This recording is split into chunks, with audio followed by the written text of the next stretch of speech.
Happy Wednesday morning. It's about a little after 8 a.m. on Wednesday, March 5th. Just a heads up, everybody. We're all going to need to keep Supreme Court Justice Sam Alito in our thoughts and prayers today.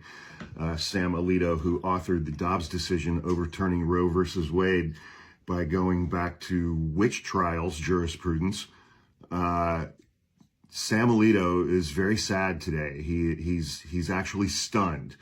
The Supreme Court on Wednesday rejected President Trump's emergency request to freeze nearly $2 billion in foreign aid as part of his efforts to slash government spending. It's being litigated in the lower courts. Donald Trump had requested an emergency order for the Supreme Court, and they issued that very early this morning. The court's brief order was unsigned, which is typical when the justices act on emergency applications.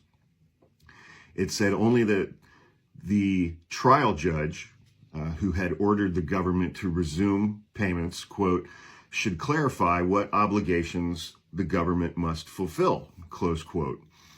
But the ruling is one of the court's first moves in response to a flurry of litigation filed in response to Trump's efforts and his executive orders and all of that stuff, in his efforts to reshape the government in pretty dramatic fashion. The vote was 5-4. I had to do a little digging. As soon as I heard it was 5-4, I was like, well, Roberts and Amy Coney Barrett must have sided with the three liberal justices. That's exactly what happened. It's 5-4. Roberts and Coney Barrett joined the three liberals to form that 5-4 majority. Justice Sam Alito, writing for the four dissenting justices, said that the majority had gone profoundly astray. Quote, does a single district court judge who likely lacks jurisdiction have the unchecked power to compel the government of the United States to pay out, and probably lose forever, $2 billion in taxpayer dollars? He asked. The answer to that question should be an emphatic no, but the majority of this court apparently thinks otherwise.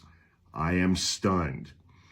He was joined in being stunned and sad by Clarence Thomas, Gorsuch, and Kavanaugh, who I said to my brother last night when the justices were walking into the court, or walking into the House chamber for the State of the Union address, I was like, if Brett Kavanaugh had any balls, he'd come walking in holding a beer. Anyway, so let's all keep Samuel Alito in our thoughts and prayers today. He's having a rough time because the majority of the Supreme Court has gone dramatically astray in, saying that lower courts can absolutely tell Donald Trump to fuck off. So have a great Wednesday.